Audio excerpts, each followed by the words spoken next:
Ciao ragazzi, eccoci qua di nuovo per questo video. Quindi oggi cerchiamo le parole scritte con questa lettera qua.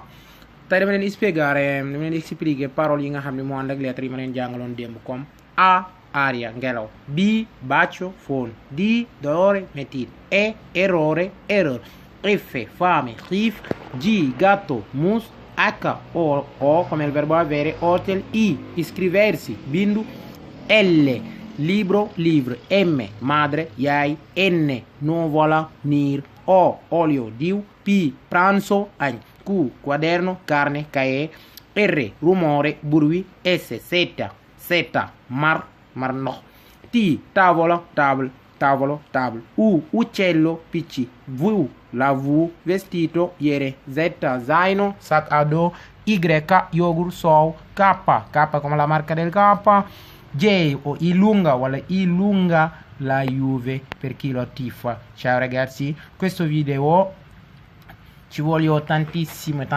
iscritti e mi piace. Non dimenticate di iscriversi. Bu leen fàtte bindu abonné chaîne bi pour vidéo boo mën a def ngeen jot ci. Bu leen fàtte def mi piace video bi. Wassalamu alaikum warahmatullahi ta'ala wabarakatuh. Ciao ragazzi.